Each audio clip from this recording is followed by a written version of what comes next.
अस्सलाम वालेकुम। प्रोग्राम में खुशामदीद। और आज का प्रोग्राम हमारा होगा बलूचिस्तान के हवाले से। पाकिस्तान का दिल, पाकिस्तान का सबसे बड़ा सूबा, सी पैक का मरकज़ और जिससे पाकिस्तान का मुस्तकबिल जुड़ा हुआ है। ईरान और अफ़गानिस्तान के साथ उसका बॉर्डर है, अरेबियन सी के साथ उसका साहिल है, और लेकिन पूरा सूबा लहूलुहान है। उसकी वजूहात क्या हैं? हमें ज्वाइन किया है आज वज़ीर आला बलूचिस्तान सरफराज बुगटी साहब ने। उनके बारे में मैं कुछ आपको वो बातें भी बताऊंगा जो मेरे और उनके दरमियान है, लेकिन साथ जो कुछ सूबे में हो रहा है, जो गवर्नेंस के मसाइल हैं, जो वहाँ लॉ एंड ऑर्डर की सिचुएशन है और जो कुछ वहाँ पे हो रहा है, उस पर तफसील से आज उनसे बात करेंगे और पूछेंगे कि क्या वजूहात हैं जिसकी वजह से बलूचिस्तान में अमन व अमान नहीं आ रहा और वहाँ तरक्की और खुशहाली नहीं आ रही। और अगर बलूचिस्तान में तरक्की और खुशहाली नहीं आएगी तो पाकिस्तान में तरक्की और खुशहाली और अमन कैसे आ सकता है। बहुत शुक्रिया सरफराज बुगटी साहब हमें ज्वाइन करने का। और आज के इस प्रोग्राम में आपसे एक ताल्लुक़ है बहुत पुराना, 21 साल का मैं आज हिसाब लगा रहा था, और इज़्ज़त व एहतराम का ताल्लुक़ है, इसमें कोई शक नहीं है। और मैंने आपको देखा, आज आप कुछ थोड़े से थके हुए लग रहे हैं, क्योंकि ज़ाहिर है मुश्किल सूरत हाल है आपके सूबे में, बहुत बड़ी जिम्मेदारी है आपके कंधों पे, मुझे इसका एहसास है, और आपका इज़्ज़त व एहतराम भी है। लेकिन ज़ाहिर है पाकिस्तान के लोगों के दिलों पे, जहनों पे बहुत सारे सवालात हैं बलूचिस्तान के हवाले से, जिसमें से कुछ तल्ख भी होंगे जो मैं आपसे करूँगा। और मुझे उम्मीद है कि आप मेरे साथ उस ताल्लुक़ की वजह से लोगों को कम से कम वो बात ज़रूर बताएंगे कि लोगों को पता चले आगे का रास्ता है क्या और हम किस तरफ जा रहे हैं। क्या हम किसी तरफ जा भी रहे हैं या एक दायरे का सफ़र हम किए जा रहे हैं? क्योंकि मैंने जब 21 साल का जिक्र किया तो मेरी नज़रों में एक वो बहुत नौजवान सरफराज बुगटी था जो ख़ुद जुल्म का शिकार रहा, उसका पूरा ख़ानदान जुल्म का शिकार रहा, और फिर अल्लाह ने आपको मौका दिया और आपके पास इक़्तिदार है। तो आपके ख्याल में सबसे बड़ा जो मसला इस वक्त है बलूचिस्तान का वो क्या है? इस तनाजुर में बताइएगा कि आज भी मस्तूंग में एक स्कूल की बस पर हमला हुआ है जिसमें बच्चे ज़ख्मी हुए हैं। कल ज़ियारत में 7 दहशतगर्द मारे गए हैं। कुछ दिन पहले ज़ियारत पे हमला करके 30 पुलिस के जवान शहीद कर दिए गए।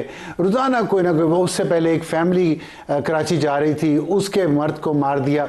मतलब ये बलूचिस्तान क्या है, क्या हो रहा है ये? अफज़ल साहब, सबसे पहले तो आपका बेहद शुक्रिया कि जिस ताल्लुक़ का आपने ज़िक्र किया, मैं भी इसमें ज़्यादा क्रेडिट आपको देता हूँ कि आपने हमेशा इज़्ज़त और एहतराम एक छोटे भाई की हैसियत से, मुझे कभी महसूस नहीं हुआ, इंसान पे मुश्किल वक्त भी आते हैं, अच्छे वक्त भी आते हैं, आपने हमेशा उस इज़्ज़त और उस ताल्लुक़ को बरकरार रखा। उसके लिए मैं ज़ाती तौर पर आपका बेहद मशकूर हूँ। और आप पर भी बहुत मुश्किलात आई, अल्लाह ताला ने आपको नई ज़िंदगी दी, तो हम आपकी उन चंद दुआओं में से थे कि अल्लाह ताला आपको सलामत रखे, उसके भी आप ख़ुद गवाह हैं। Thank you. लेकिन बात इतनी है अफसार साहब कि बलूचिस्तान को इस वक्त अगर मैं ये कहूँ कि हालात बिल्कुल ठीक ठाक है, everything is normal, there is nothing wrong, तो this will be a false statement, and I never want to tell a lie to my people living in Balochistan and living in Pakistan. बहुत शुक्रिया, बहुत अच्छी बात किया। और पाकिस्तान का जो क्राइसिस है, जो बलूचिस्तान का क्राइसिस है, उसमें फ़िक्रमंद लोग जो हैं वो पाकिस्तान भर के लोग हैं। और क्योंकि बलूचिस्तान और पाकिस्तान एक दूसरे के साथ लाज़िम मलज़ूम है। अब आपकी फ़िक्र भी जायज़, आपकी परेशानी भी जायज़।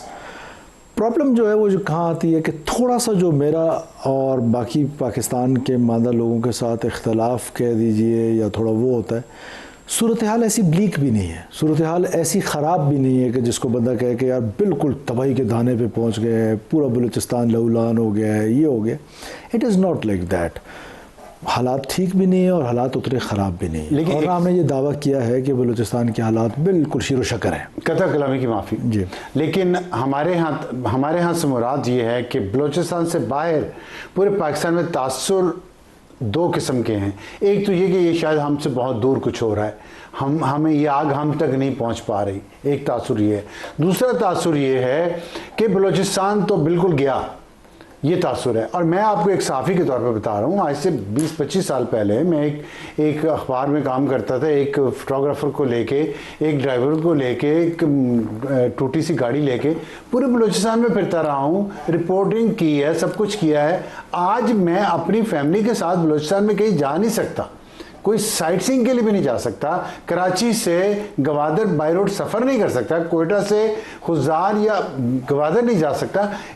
और जंग क्या होती है और मुश्किलात क्या होती है? मैं तो ये नहीं कह रहा हूँ कि मुश्किलात में नहीं है, लेकिन ट्राई टू अंडरस्टैंड कि जो परसेप्शन और रियलिटीज़ हैं इसमें भी बहुत बड़ा फ़र्क होता है। जो परसेप्शंस होते हैं they are always faster than realities, they are always faster than realities. अब मैं आपको हाईवेज़ की रियलिटी क्या है, रियलिटी मैं आपको बताता हूँ क्या है कि हाईवेज़ हमारी क्या है। एक हमारी हाईवे है जो हमें कोयटा से जोड़ती है कराची के साथ, एक हमारी हाईवे है जो हमें जोड़ती है कोयटा के साथ बोलान जैकबाबाद के ज़रिए, एक हमारी हाईवे है जो हमें पंजाब मुल्तान से जोड़ती है डेरा गाजी खान से, एक हमारी हाईवे है जो हमको जोड़ती है डेरा इस्माइल खान से केपी के साथ और दैन इस्लामाबाद के साथ। अब मैं वन बाय वन आता हूँ। और एक हमारी नोशकी की हाईवे है कि जो वहाँ से आती है ईरान बॉर्डर से और फिर कोयटा से कराची जाती है। अब ये सारे थाउजेंड्स ऑफ किलोमीटर्स और रियासती इदारे जो ख़ास तौर पे फ्रंटियर कोर या बलूचिस्तान की पुलिस, they have to protect each and every inch of the land. Noshki वाला जो हाईवे है, मुझे एडमिट कर लेने दीजिए कि वहाँ हालात ठीक नहीं है, उसमें इश्यूज़ हैं। ठीक है। N25 है जो हमें जोड़ती है कराची के साथ, उस पर भी काम भी चल रहा है, उसमें भी कभी कभार वाक़यात होते हैं, कुछ आ जाते हैं फिर रुक जाते हैं, लेकिन वो भी इतनी सिचुएशन ब्लीक नहीं है जैसी वहाँ नोशकी वाले में। लेट्स बी ऑनेस्ट कि वहाँ पर मसाइल हैं। अब N70 जो है जो हमें पंजाब से जोड़ रही है, उसमें दिन रात ट्रैफिक चल रही होती है। 82,000 से ज़्यादा गाड़ियाँ बोलान से जैकबाबाद के लिए जाती हैं, 82,000 गाड़ियाँ दिन में। 82,000 82,000 बोथ फेज आ जा रही होती है। अच्छा। और ये ट्रैफिक चल रही होती है। अब सिचुएशन ऐसी है कि अच्छा, दूसरा फिर एक परसेप्शन यहाँ इस्लामाबाद में जी कोई MP अपने इलाके में नहीं जा सकता, कोई MNA अपने इलाके में नहीं जा सकता, कोई ये किया जा सकता।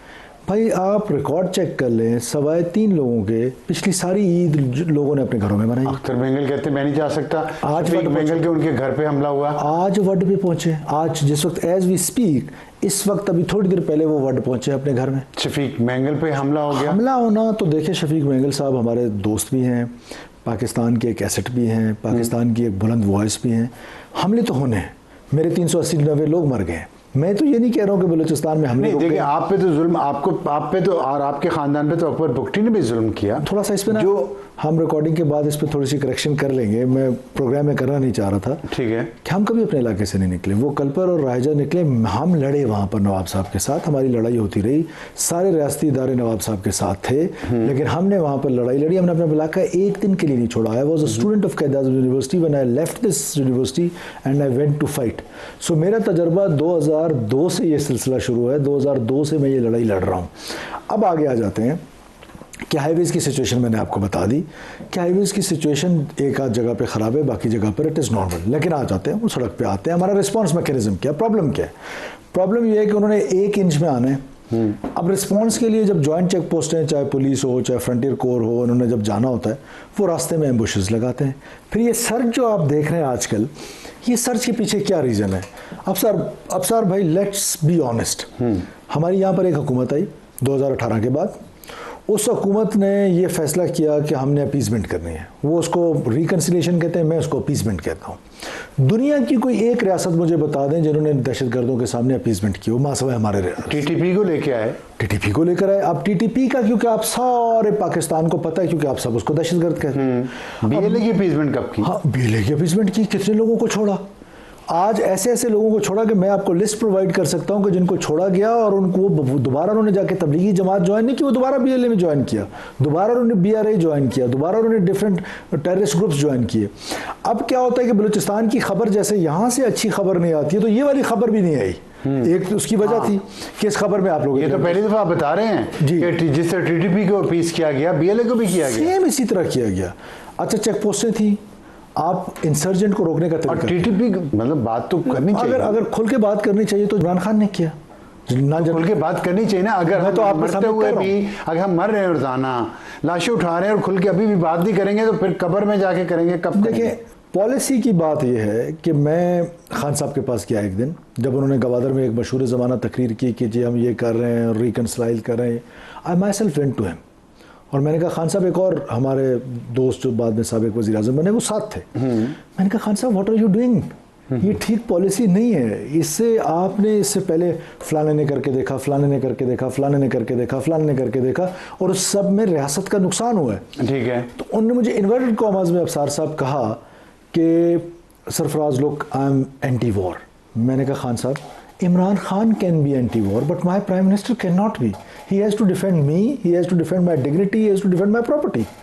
मैं as a citizen of Pakistan, आप एंटी वॉर आप जाती तौर पे नहीं हो सकते हैं, लेकिन एज प्राइम मिनिस्टर आपको एंटी वॉर, दहशत गर्दों के खिलाफ एंटी वॉर हैं, लेकिन रियासत पाकिस्तान के खिलाफ एंटी वॉर नहीं है। एंटी वॉर नहीं है, वो एक अलग एंटी वॉर, वो that is another subject. Contradiction है, कॉन्ट्रडिक्शन है। और उनकी पर्सनैलिटी में बहुत सारी कॉन्ट्रडिक्शंस है, नॉट ओनली दिस, उनकी पर्सनैलिटी में हमेशा हमने कॉन्ट्रडिक्शंस बहुत सारी। आपके ख्याल में उनकी इस पॉलिसी ने बलूचिस्तान को मौजूदा सूरत हाल में लाने की जिम्मेदार है? देखें, बलूचिस्तान की मौजूदा सूरत हाल की जिम्मेदार दो लोग हैं। एक ये जो अपीजमेंट की पॉलिसी उन्होंने की, जनरल फैज साहब के साथ मिलके की, अकेले की, वो उनको पता और जनरल फैज साहब को पता, वो ये उनका जवाब दे सकते हैं। दूसरा जो था, ये जो नेटो फोर्सेस का विड्रॉल हुआ, अक्सर लोग कहते हैं कि जी नेटो शायद जानबूझ के ये छोड़ गए। नहीं भाई, अफसार साहब, उन्होंने इक्विप किया एक अफगान नेशनल आर्मी को फॉर 30 लॉन्ग ईयर्स, कि उन्होंने 30 साल अपने काबुल को डिफेंड करना है। वो 30 घंटे भी उसको डिफेंड नहीं कर सके। ठीक है। और वो जो गैजेट था, वो सारा गैजेट ब्लैक मार्केट में अवेलेबल हो गया, और वो रॉ ने खरीद के इन बलोच सेपरेटिस्ट को, और इवन जो पश्तून इलाके में इंसर्जेंसी चल रही है, इनको देना शुरू कर दिए। Imagine for a second, a security personal, IFC personal has been hit from 4 kilometers through a night gadgetry. 4 kilometers? From 4 kilometers. अब आप मुझे बताएं कि एक चेक पोस्ट और दूसरे चेक पोस्ट के दरमियान ये जो 4000-5000 किलोमीटर्स के हाईवेज है, ये ह्यूमनली इनको ऐसे हर एक सिपाही नहीं खड़ाते। आपने सिक्योर इन्वायरमेंट, मैंने आपकी ये बात समझ गया जी, जितनी आपने सिक्योरिटी सिचुएशन की बात की है मैं समझ गया हूँ। और पूरी दुनिया में कहीं भी नहीं हो सकता कि आप एक एक इंच को सिक्योर करें फिजिकली जाके। इसके साथ बहुत सारे और एलिमेंट्स भी तो हैं, एक खुलूस नीयत भी है, एक पॉलिसी है, एक स्ट्रेटजी है, एक गवर्नेंस है। हम सुनते रहते हैं कि गवर्नेंस तो बिल्कुल बैठ गई है और करप्शन बहुत ज़्यादा। मैं आपसे एक डायरेक्ट 2 सवाल पूछना चाहता हूँ। एक तो है लेविस का इशू, मैं ये इसलिए मैं करप्शन पे आता हूँ। लेविस का मुझे बताएं कि कितने सरदारों को लेविस एलोकेट की गई हैं, या उनके बंदे जो हैं वो लेविस का हिस्सा हैं, तनख्वाहें वो सरदार लेते हैं और बंदे कोई काम नहीं करते। ये मुझे नंबर बताएं आप, अगर आपने क्या खोल के बात। पहले मैं इस पे आ जाता हूँ कि गवर्नेंस फेल हो गई है। मैं आपसे थोड़ा सा डिसएग्रीमेंट एहतराम के साथ करना चाहता हूँ, और मैं आपको प्रूफ दे सकता हूँ कि गवर्नेंस इंप्रूव हुई है, वो तबाह नहीं हुई है इन हालात के बावजूद। आज we are the only government in history of Balochistan कि जिनके पास 210 अरब रुपए होते हैं, 205 अरब रुपए होते हैं टू डेवलप बलूचिस्तान। इससे पहले ये होता था कि ये 40%, 50%, 60% से ऊपर कभी इनकी स्पेंडिंग नहीं हुई। This is second consecutive years कि जिसमें हम 100% बलूचिस्तान के लोगों को वो डिलीवर कर रहे हैं और उसकी स्पेंडिंग कर रहे हैं। ये बलूचिस्तान के लोगों पे इल्ज़ाम था कि इनकी कैपेसिटी नहीं है, ये पैसे नहीं। पीने का साफ पानी, जी, पीने के साफ पानी पे हर यूनियन काउंसिल, मैं बता रहा हूँ, हर यूनियन काउंसिल में वी हैव अ प्रोग्राम जो स्टार्ट हो चुका है, किक स्टार्ट हो चुका है।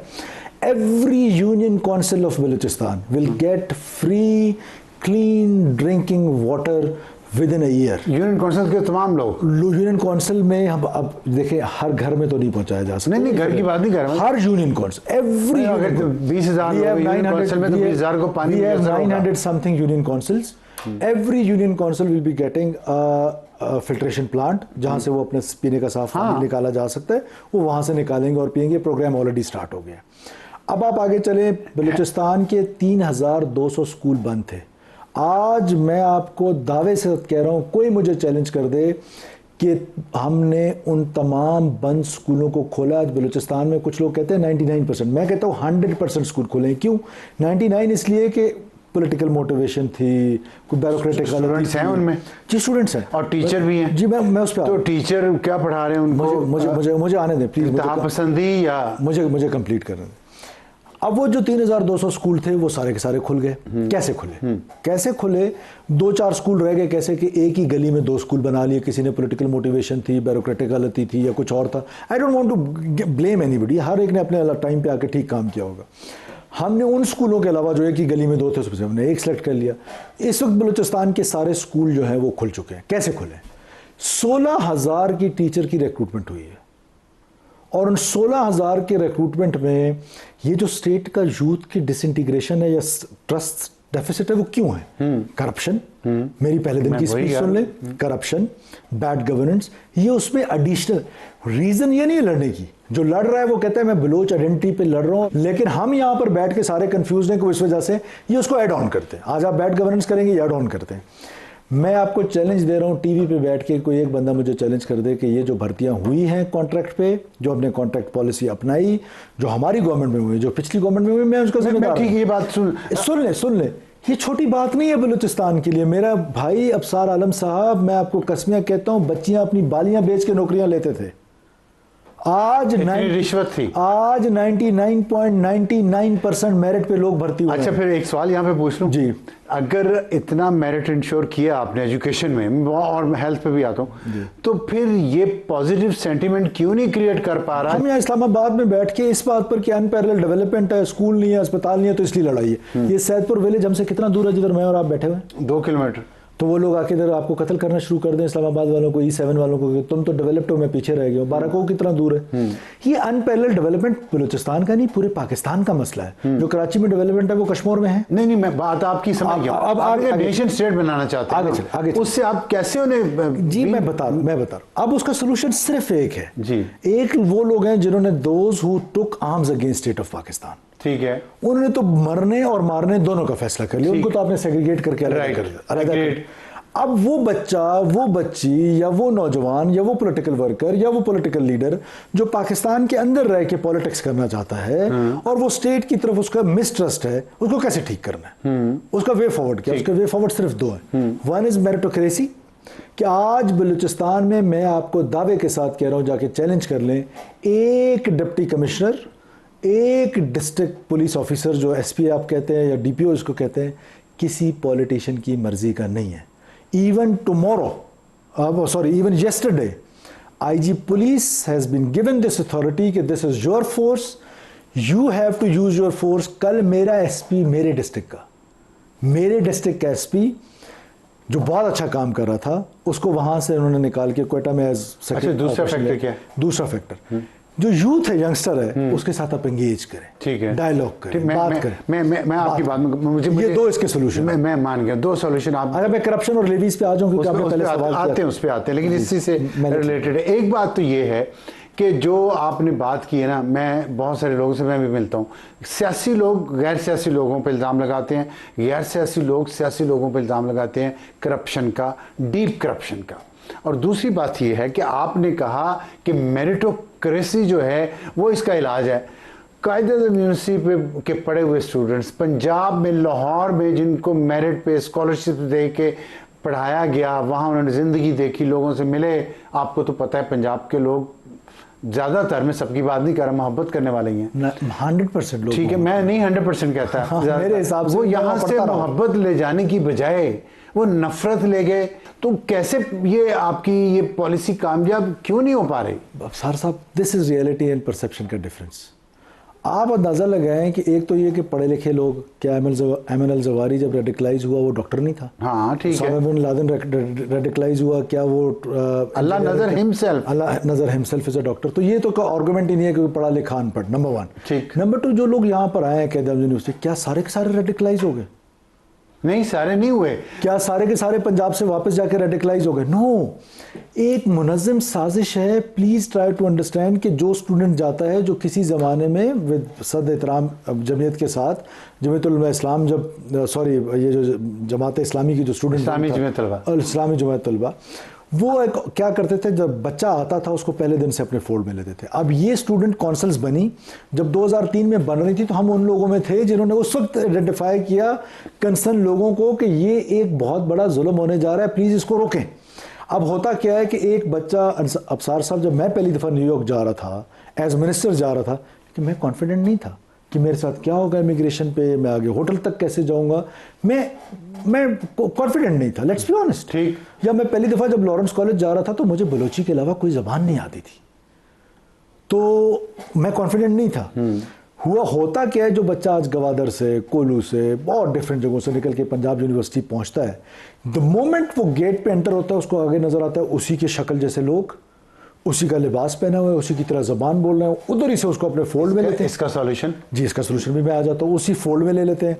फिर आगे जाके क्या करते हैं कि उसका रूममेट किसको बनाते हैं। मैं समझ गया, मैं सब कुछ करते हैं। अब उसका सॉल्यूशन जी, उसका सॉल्यूशन ये है कि we had lengthy sessions with the vice chancellors, with जो एजुकेशन मिनिस्टर पंजाब हैं और बाकी लोग हैं, फेडरल एजुकेशन मिनिस्टर हैं, उनके साथ हमारी इस टॉपिक पे बहुत सारी चीज़ों पे हम उसके सोल्यूशन पे जा रहे हैं, ढूंढ रहे हैं कि किस तरीके से इसको इस तरीके से मैनेज करें कि बच्चा डिसआर्ट भी ना हो, क्योंकि ये बच्चे हैं, हमारे ही बच्चे हैं, जैसे भी आपने तो प्रोफेसर पकड़ा वहां से कोयटा से। प्रोफेसर, अब देखिए बच्चे तो जाहिर है बच्चे हैं। अब यही तो कहने का मेरा दुख ये है कि आप इस लड़ाई को समझने की कोशिश करें कि ये मैं चाहता हूँ समझना, आप बल्कि आप पूरी कौम को समझना इसलिए ज़रूरी है कि ग्रे में ऑपरेट करें और कौम की अंडरस्टैंडिंग का इससे अंदाज़ा लगाएं कि हम इतने ड्यूल माइंडसेट में हैं। मुझे आज खुल के कहने दीजिए कि कहें ना आप पॉलिटिशियंस हमारे कंफ्यूज्ड, हमारे इंटेलिजेंशिया कंफ्यूज्ड, हमारा मीडिया कंफ्यूज्ड, हमारे judiciary confused, everyone is confused regarding Balochistan. For example, Pakistan की कॉन्स्टिट्यूशन के बाद सबसे अहम डॉक्यूमेंट नेशनल एक्शन प्लान है। नेशनल एक्शन प्लान से बढ़कर तो कुछ नहीं है ना। नेशनल एक्शन प्लान टेररिज्म के हवाले से, नेशनल एक्शन प्लान में हमने जो मजहब के नाम पे टेररिज्म था, जिसका मजहब से कोई ताल्लुक नहीं है, उसको हम सब ने मिलकर कहा जी इसको मारो, इसके साथ लड़ाई करो। और ये जो बलोच कौम परस्ती, सो कॉल्ड बलोच कौम परस्ती, ये बलोच कौम परस्ती नहीं है, ये पेट परस्ती और इंडियन रॉ के प्रॉक्सीज हैं। इनके साथ जो लड़ाई है, इनके साथ डायलॉग करो। तो इससे बड़ी कंफ्यूजन या ड्यूल माइंडसेट में कौन सी नेशन बड़ा अहम आपने ये नुक्ता उठाया है, लेकिन आपसे भी बात करनी है टू सीज पे, करप्शन और जो कंफ्यूजन है पॉलिसी मेकिंग पे, एक छोटे से ब्रेक के बाद। प्रोग्राम में दोबारा खुशामदीद। जो ख्यालात हैं वो हैं तो पुराने, लेकिन इस तरह की जो सोच है वहाँ की पुरानी सियासी लीडरशिप की, उसको कैसे काउंटर कर पाएंगे आप? देखिए, ये अब पुरानी नई बात नहीं है, ये पुरानी से शुरू हुई और अब नई बात भी इस वक्त मौजूदा, जिस वक्त एज वी स्पीक, वो नहीं कह रहे कि हमारी सड़कें बना के दो। इसको कैसे काउंटर कर सकते हैं? जबकि हमारे यहाँ आपने बताया कि कन्फ्यूजन है पॉलिसी लेवल पे। अब ये कन्फ्यूजन देखें ना, आपको नजर आई ना कि ये कन्फ्यूजन ऐसे है कि वो बलोच कहता है कि मैं इस बुनियाद पर लड़ रहा हूँ कि मैंने आपका वतन तोड़ना है जी, और आप यहाँ बैठकर इस बात पर कंफ्यूज हैं कि वहाँ पर स्कूल नहीं है, वहाँ पर अस्पताल नहीं है, वहाँ पर सड़क। आपसे मुराद पूरी इधर सोसाइटी की बात करूँ। अब आपने सोल्यूशन पूछ लिया, मैं आपको सोल्यूशन बता देता हूँ। कन्विंस तो उन्हें करना है ना जी, उनको कन्विंस करना क्यों जरूरी है? आपने दो हिस्से किए थे, आपने कहा एक ने तो हथियार उठाए हुए, उन्होंने लड़ना मरना है, ये वो एक, लेकिन एक आबादी है पूरी जो लड़ना मरना नहीं चाहती, लेकिन उनके पीछे या हमदर्दियां हैं या सोच है, उस सोच को कैसे बदलें? मैं आपको बता देता हूँ। 3 तरीके हैं जिस पर इस वक्त मौजूदा तौर पे हमलावर हैं पाकिस्तानी रियासत को तोड़ने के लिए। नंबर 1 इज वायलेंस, कि वायलेंस इतना कर दो, मासूम पंजाबी को कत्ल कर दो, बार्बर को कत्ल कर दो, टीचर को कत्ल कर दो, डॉक्टर को कत्ल कर दो, इसको मार दो, उसको मार दो। 1 नंबर 2 उनके लेजिटिमेट वॉइसेस, वो लेजिटिमेट वॉइसेस जो सोशल मैनूवर करते हैं, वो जो ही इधर बलूचिस्तान में आपको नजर आता है कि कोई मसला होता है, ऑल ऑफ सडन आपको मेन स्ट्रीम मीडिया में भी नजर आने लग जाते हैं। ऑल ऑफ सडन वो इस सारे वायलेंस को रैशनलाइज करते हैं अंडर डेवलप्ड के साथ, कि जी वहाँ पर तरक्की नहीं है, वहाँ पर ह्यूमन इंडेक्स ये है, वहाँ पर ये है, वहाँ पर वो है। वो दरहकीकत इस वायलेंस को रैशनलाइज करते हैं और उनके लेजिटिमेट वॉइसेस हैं। बिकॉज बशीर ज़ेब क्या इस्लामाबाद प्रेस क्लब में आके आपके साथ प्रोग्राम कर सकता है, लेकिन बहुत सारे ऐसे लोग हैं जो उनकी वॉइसेस हैं, वो कर सकते हैं, तो वायलेंस को रैशनलाइज करें। Number 2 is social manoeuvre. ठीक। 3rd is social media, which is the most dangerous medium, because उसमें क्या है कि यंगस्टर्स के पास ये सारी चीजें मिली हुई हैं और इनके जो हैंडलर्स हैं वो सिटिंग अब्रॉड, और वहां से पूरा मवाद लेकर मीडिया का बलूचिस्तान में एज अबसार आलम आप उतरेंगे तो मेरा भी एक टिकटॉक अकाउंट है, लेकिन किसी और का भी है जो कोई प्रो स्टेट आदमी है, लेकिन आपको फौरन वहां पर एंटी स्टेट मवाद मिलना शुरू हो जाएगा। इसके पीछे कोई माइंड तो है ना कि वो उस माइंडसेट को चला रहे हो। तो आजकल तो एआई का ज़माना है, मैं सोचता हूँ कि मैंने गाड़ी खरीदनी है, उस गाड़ी का इश्तेहार आधे घंटे बाद आ जाता है। मैं एक अब लास्ट अब इसका सोल्यूशन क्या है? सोल्यूशन वही है कि हमने अपने यंगस्टर को बताना है कि भाई आपको एक बलोच को लाहसल जंग में डाला जा रहा है, और Baloch intelligentsia, Baloch student, Baloch teachers, Baloch doctors, Baloch politician आज ये डिबेट कर लें कि क्या बलोच ये जंग हासिल कर सकता है। Answer is no. एक एटॉमिक पावर से इस तरह की आज़ादी, और ये जो कभी कभार कंपैरिजन करते हैं, डायलॉग की बात अक्सर आपने सुनी होगी कि जी मुज़ाकरात कर लें। अच्छा, उधर तो हम मुज़ाकरात के लिए तैयार नहीं। इधर पंजाब में जो कुछ हो रहा है, अगर वहाँ पर जो टेररिज्म तो नहीं हो रही, जो क्रिमिनल एक्टिविटीज़ हैं उनके खिलाफ एक स्पेशल फोर्स बनाई जाती है और वो जो कुछ कर रही है, अच्छा बुरा मैं उस डिबेट में भी नहीं जाना चाहता, लेकिन जो मेरे ज़ाती दोस्त है, कुछ ऐसे दोस्त हैं, मैं उनको अक्सर कहता हूँ मैं तुम्हें कोड करूँगा, पर आज आपके प्रोग्राम में कोड नहीं करूँ। मेरा पीपल्स पार्टी का बहुत प्यारा दोस्त है, वो समझ गया होगा, आपके प्रोग्राम में बहुत आता है। तो वो मुझे कहता है कि जा रहा था अपने घर रात को 12 बजे मेरे घर खाने के बाद, उससे पहले वो मुझसे ये डिबेट कर रहा था कि यार मुज़ाकरात में, कहता था किससे मुज़ाकरात करूं। जब जाने लग गया तो मैंने कहा यार तुम्हारे कोई सेक्रेटेरियन इश्यूज़ भी हैं गांव में, तो मेहरबानी करके कोई बुकटी गार्ड ले जाओ। समझ गए होंगे आप मैं किसकी बात कर रहा हूँ। तो मुझे आगे से कहते हैं नहीं नहीं यार, मुखालफत मरियम बीबी से अपनी जगह पर, लेकिन जब से सीसीडी बनी है बहुत अच्छा काम हुआ, अब हम आराम से जाए। मैंने कहा यार तुम्हारी औरतों की सिर्फ बालियां छीनते हैं तो तुम सब कुछ जायज़ समझते। नहीं, चंद साहब ये बात वैसे ऑन रिकॉर्ड नहीं कहते। मैंने कब कहा आप नाम ले ले, मेरा दोस्त है, मुझे खा जाएगा। नहीं नहीं खाता, चंद साहब बहुत प्यारे इंसान है, वो खाते नहीं है और ना खाते हैं ना खिलाते भी नहीं, वैसे बुलाते नहीं अपने गाँव। माय बेस्ट फ्रेंड, लेकिन आपका बेस्ट फ्रेंड हमेशा वो रहे। मैं एक सवाल करना चाहता हूँ, है दिल से, लेकिन आपको बुरा ना लगे। मैं खुदा कसम, मुझे कोई सख्त सवाल हो ज़्यादा अच्छा लगता है। ठीक, नहीं सख्त नहीं है, लेकिन सही सवाल है कि मैं अपनी हुकूमत, वफाकी हुकूमत हो या सूबाई हुकूमत हो या कोई इदारे हों, मैं एक जनानी कहने लगा था, नहीं कहना चाहिए, हर वो शिकायतें ही करते सुनता हूँ, हमारा दुश्मन इसके पीछे है, हमारा फलाना दुश्मन इसके पीछे है। आप एक दुश्मनदार आदमी हैं, अपनी तकलीफ़ें उठाई हैं, दुश्मनियाँ निभाई हैं। कोई जिसकी दुश्मनी हो उसको ज़ेब देता है उसकी दिलेरी को या उसकी बहादुरी को या उसकी विजडम को, कि दुश्मन उसको आके मुक्का मारे और उठ के वो शिकायतें लगाना शुरू कर दे कि इसके पीछे तो मेरा दुश्मन है। भाई हम फिर क्या कर रहे हैं? अगर हमारा दुश्मन ये सब कुछ किया जा रहा है पिछले 25-30 साल से तो खैबर पख्तूनख्वा में और 50 साल से बलूचिस्तान में, तो हम क्या कर रहे हैं? हमें पता है ये हमारा दुश्मन है, हमें फूल नहीं भेजेगा, हमारी स्ट्रैटेजी पॉलिसी किधर है? मैं बहुत ही कंट्रोवर्शियल बात करने लगा हूँ आपके सवाल के पीछे। इंडियन न्यूज़ चैनल्स में, उनके प्रोग्राम्स में यही बात चल रही होती है कि ये कुछ हम सारे साथ पाकिस्तान कर रहा है, ये कुछ पाकिस्तान कर, लेकिन बल्कि हमारे केस हमारे जो कर रहे हैं वो ओन कर रहे हैं। हमारे केस अजीत डोभाल ने ओन किया इसको। अब हमारे केस फिर भी हमें शर्म नहीं आती ये बात करते हमारे केस में, शिकायतें करते हैं दुश्मन। हमारे केस में दुश्मन की शिकायत करना अलग बात है, लोगों को अंडरस्टैंड कराना एक डिफरेंट बात है कि आप अपने लोगों को तो बताएं कि who is behind this intelligence driven war. हमें याद हो गया, एग्जांपल देता, हमें याद हो गया जुबानी, हम कहते हैं हम किधर हैं इनका मुकाबला करने के लिए। हम किधर हैं कि हमने 1000 बंदा पिछले 1 साल में हार्डकोर टेररिस्ट मारा है, 1 साल में, जिनकी डेड बॉडीज हमारे पास है। सर मारने से नहीं ना गुजारा। देखें अब दोनों तरीके ना, ये सिक्योरिटी का पैराडाइम और डेवलपमेंट का पैराडाइम, इससे पैरेलल चल रहा है। सिक्योरिटी के पैराडाइम का साथ आपने जो मीडिया की बात की है, सोशल मीडिया की बात की है, ये सारी साजी की बात की है, करप्शन की बात की है, अभी हम उस पे आए नहीं है, लेवीज और करप्शन पे मुझे एक पॉइंट में करके फिर उसके पे आ जाऊंगा। ये जो पैराडाइम है सिक्योरिटी का और डेवलपमेंट का, ये इससे पैरेलल चलना है। बलूचिस्तान में ये दोनों ने चलना है।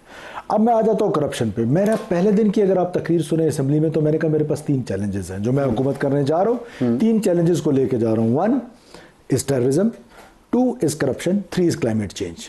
उन 2 पे बात छोड़ देते हैं, करप्शन पे बात कर लेते हैं। अब करप्शन बलूचिस्तान में लेजिटिमेट करप्शन थी। अब उस करप्शन को रोकने का तरीका क्या है? मैं अगर आज कहूँ बलूचिस्तान में करप्शन खत्म हो गई तो मैं जख मार रहा हूँ, मैं झूठ बोल रहा हूँ। लेकिन अगर मैं ये कहूँ कि ये पहले से कम हुई है, तो मुझे कोई सेकंड नहीं कर सकता है। मेरा ख्याल है ये पहले से कम हुई है। कैसे? आज आपने अपने डिजिटल रिफॉर्म्स शुरू कर दिए हैं। आपका पीएनडी डिपार्टमेंट पूरे का पूरा जो प्लानिंग डिपार्टमेंट है वो डिजिटलाइज हो चुका है। आपका फाइनेंस डिपार्टमेंट जहाँ से कमीशंस और ये सारी चीज़ें होती थी वो डिजिटलाइज हो चुका है। बीच में से एजी ऑफिस जा चुका है। अब डायरेक्ट अकाउंट्स में पैसे जाते हैं ठेकेदार के और 1 क्लिक के साथ जाते हैं। किसी को कोई ह्यूमन इन्वॉल्व नहीं है। 50 अरब रुपए का फेडरल गवर्नमेंट ने, 30 अरब हमारे थे, सॉरी 30 अरब रुपए जो थे वो फेडरल गवर्नमेंट के थे।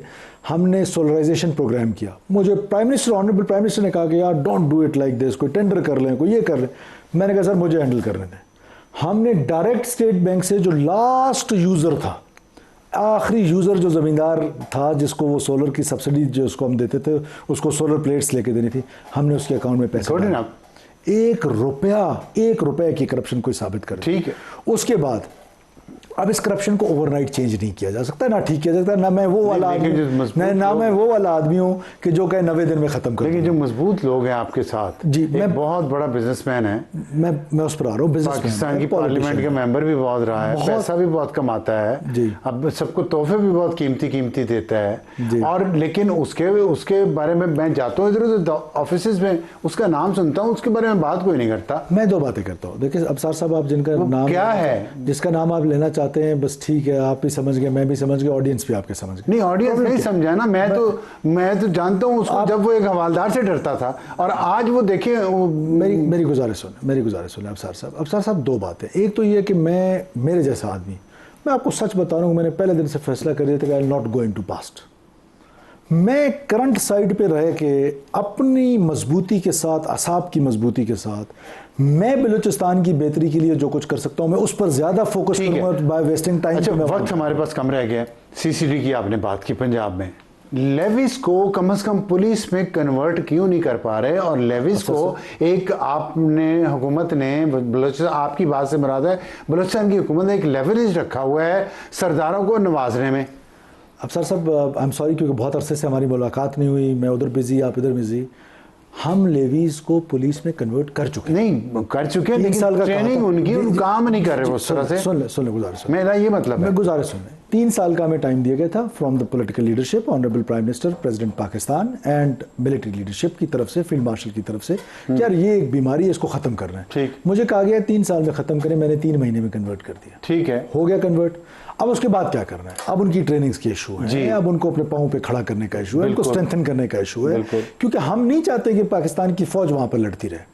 एंड में तो दिस इज द पुलिस जिससे फ्रंट लाइन पे आके नहीं, लेकिन वो उन्हीं सरदारों के ही वफादार तो होंगे, रियासत के तो नहीं। नहीं जी नहीं, ये पहली दफा हुआ है तारीख में कि 6 गार्ड्स एमपीएस को अलाउड है, जिसमें एक्ट में हमने पास करा है। 8 गार्ड्स अलाउड हैं जिसकी हिफाजत करनी है, वो अलाउड हैं मिनिस्टर को। अलाउड नहीं मैं कह रहा, उनकी रिकमेंडेशन पे जो लेवीज आई, आपने उसको पुलिस में कन्वर्ट कर दिया। आ गई अब जो वो उन्होंने आपने पुलिस में कन्वर्ट कर दिया। अब क्या आपका क्या ख्याल है पंजाब में ये सिफारिशें नहीं होती रही? आपका क्या ख्याल है पंजाब में ये इस तरह के लोग भर्ती नहीं होते रहे? लेकिन with the passage of time, अब जब हमने उनको एक हैराकी में ले आए, एक ऑर्डर में ले आए, पहले तो लोग तैयार ही नहीं थे इसके लिए। ये इतना बड़ा पॉलिटिकल डिसीजन है, it is not a popular decision. लेकिन मैं let me tell you very honestly, leaders never take popular decisions, they take correct decisions. This will be a correct decision, history will prove it, कि आज police में आए, police बन सकेंगे इंशाअल्लाह ताला, मेरा कामिल यकीन है। 3 years we have a plan for everything. मेरे पास तो सारे कुछ का प्लान है। आपके एक बहुत ही मुखालिफ सरदार है, मैं उनका नाम नहीं लेता चलें, लेकिन मैंने सुना कि 10 के 12 हज़ार तो उनके रिकमेंडेड जो हैं वो लेवीज में, और वो पुलिस में अगर ट्रांसफर, मुझे उसके बारे में इल्म नहीं है। हमने क्या फार्मूला, अगर वो पुलिस में हैं तो वो फिर क्या उन्हीं की अब क्या बात तो उन्हीं की मानेंगे। और लेवीज में क्या फ़र्क है? लेवीज में पहले ये फ़र्क था, वो रहते ही उनके साथ थे, वो ड्यूटियाँ ही वहीं करते थे। हमारे पास एक पॉलिटिशियन है, मैं नाम नहीं लेता हूँ, एक एक्स चीफ मिनिस्टर है, 139 पुलिसमैन वर गार्डिंग हिज स्टेट। कितने? 139। आज कितने हैं? 6। सो अब हमने आईजी पुलिस को एम्पावर किया है कि now it is your domain. मैं जब सिफारिश नहीं करता तो किसी और की सिफारिश भी नहीं चलेगी। और उसमें क्या होता है कि अब तो अभी ये जो मुआहिदा हुआ उसमें फिर क्यों लिखा गया कि अनमर्ज किया जाए लेवीज और पुलिस? देखिए, डिमांड थी धरना वालों की। क्यों डिमांड थी उनकी? नहीं मानी। हमने क्या कहा, हमने कहा एपीसी बुलाएं, आप अपना पॉइंट ऑफ व्यू रखें, हम अपना पॉइंट ऑफ व्यू रखें। अगर कंसेंसस बिल्ट हो जाता है, जिसका मुझे अब नहीं कहना चाहिए आज पहले से ही कि कंसेंसस नहीं, ये तो फिर तो when you have to put your foot down, सुन तो लेना जी। अब कंसेंसस बिल्ट नहीं होगा, जिसका मुझे लगता है कि नहीं होगा, तो उसके बाद क्या करना है? अगर कंसेंसस बिल्ट मेरा आपका एक चीज पे नहीं होता है, who gonna decide? Parliament. Let's bring it to parliament once again. ठीक है, चलिए आप मुझे आपकी सारी बातों से अच्छी बात ये लगी है पॉजिटिव कि आप कह रहे हैं पुलिस आप बना देंगे जाने से पहले, अपने जाने से पहले मुझे कल का नहीं, सॉरी, हाँ, अपने टेन्योर के दरमियान नहीं, मुझे पता नहीं है। अगर मैं रहा अल्लाह ताला आपको सलामत रखे और इस मुल्क के लिए बेहतर कर रहे हैं तो करें। लेकिन जो 2 चीज़ें जो मुझे अभी भी कंसर्निंग है, एक तो करप्शन है, उस पर बहुत बात हो रही है। मैंने आपको बताया सियासी लोगों के पास जाता हूँ तो गैर सियासी की शिकायतें करते हैं, गैर सियासियों के पास जाता हूँ तो सियासियों की शिकायत करते हैं। ये कम अज़ कम ये चीज़ हमारी जो इस्लामाबाद की टॉप लीडरशिप है, उसको इसका हल तो निकालना चाहिए ना। आप क्या कहते हैं, नहीं निकालना चाहिए? आप देखें, उनको भी निकालना चाहिए, सबसे पहले मुझे निकालना चाहिए। व्हाट आई हैव डन, देखिए मैंने करप्शन के जो इदारे हैं उनको सबसे पहले डीपोलिटिसाइज कर दिया है। जो इस वक्त डीजी एंटी करप्शन है, तारीख में बलूचिस्तान की पहली दफ़ा वो छापे मार रहे हैं Absar Alam Sahab, and I never met him. जो CMIT है जिसका काम इंस्पेक्शन है, मोहम्मद अली काकड़ साहब हैं। बलूचिस्तान का कोई एक शख्स कह दे कि मेरा बदतरीन से बदतरीन मुखालिफ कह दे कि ये किसी की सिफारिश सुन लेता है, मैं जुर्माना दूंगा। Public service commission, justice Kohli, मेरे बद से बदतरीन मुखालिफ को यहाँ बिठा के कहें कि जस्टिस कोहली बेईमान है, तो और किसको कहते हैं एंटी करप्शन? आपको आपकी जो खुलूस नीयत है, अल्लाह आपको कामयाब करे उसमें। आखिर में सिर्फ वक्त ख़त्म हो गया जी, मुझे बहुत तकलीफ़ है इस बात की, जो कन्फ्यूजन की आपने बात की है, पॉलिसी कन्फ्यूजन की। क्योंकि अगर वही ठीक ना हुई तो फिर आप जितनी मर्जी कुर्बानियाँ देते रहें, जो मर्जी करते रहें, जितने मर्जी हम शहीदों की लाशें उठाते रहें, मामला हल नहीं होंगे। पॉलिसी कन्फ्यूजन है, फैक्ट है, कैसे दूर होगी मुख्तसरन बता दें। और इसमें इस्लामाबाद को क्या करना चाहिए? यहाँ तो लोग कान आंखें नाक बंद करके बैठे। कसूर इस्लामाबाद के रहने वाले लोग, मीडिया के रहने वाले लोग, जुडिशरी के इंटेलिजेंसिया उनका नहीं है। कसूर किसका है?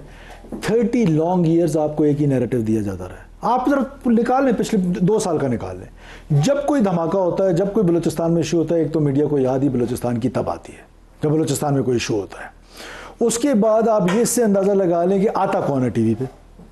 उनके लेजिटिमेट वॉइसेस को जो स्पेस दी जाती है, एक तो unfortunately we are very less. जो पाकिस्तान की बात करते हैं, why we are very less, 2 reasons है। 1 कि अपना political capital, because our narrative is not popular. मेरा political capital is not important then my state. लेकिन माय 75 इयर्स ओल्ड मरकज को हैंड होल्डिंग तो करनी चाहिए ना। या अरबों रुपए के प्रोजेक्ट्स चल रहे हैं, अरबों रुपए के प्रोजेक्ट्स चल रहे हैं, इतनी बड़ी बड़ी गाड़ियों में यहाँ सिर्फ इस्लामाबाद और लाहौर में फिरा जाता है। तो इस बलूचिस्तान की हैंड होल्डिंग मरकज क्यों नहीं कर रहा? देखिए बात इतनी है, अगर आपको नैरेटिव देखें, नैरेटिव इंपॉर्टेंट है ना। बलूचिस्तान को आइसोलेशन में नहीं दिया देखा जा सकता। बलूचिस्तान को जब तक फेडरल गवर्नमेंट की सपोर्ट नहीं होगी, चाहे वो नैरेटिव का डोमेन हो, चाहे वो डेवलपमेंट का डोमेन हो, चाहे वो और डोमेन्स हो, ठीक, जब तक ये हैंड होल्डिंग नहीं होगी, आई 200% एग्री, बलूचिस्तान अकेले 200 अरब के साथ आप 47% को देना चाहते हैं, इम्पॉसिबल। तो इस वक्त जितनी जरूरत बलूचिस्तान को है पाकिस्तान की, उससे ज़्यादा पाकिस्तान को ज़रूरत है बलूचिस्तान की। मुझे उम्मीद है कि सरफराज बुगटी साहब ने जो दिल से बातें की हैं, खुल के की हैं और इस्लामाबाद में बैठ के की हैं, उम्मीद है कि इस्लामाबाद आवाज़ सुनेगा, बलूचिस्तान की हैंड होल्डिंग करेगी। क्योंकि बलूचिस्तान अपने पाँव पे खड़ा होगा तो पाकिस्तान खड़ा होगा। मैं यही कर सकता हूँ, यही कह सकता हूँ। और I can just flag issues, policies बनाना, उन पॉलिसीज़ की कन्फ्यूजन दूर करना। 3-4 साल बाद कोई नया सेटअप आए, वो नया अपना ख्वाब लेके आ जाए, तो फिर बलूचिस्तान में तो पिछले 50 साल से यही होता आ रहा है। और इसके साथ ही इजाज़त और खुदाफिज।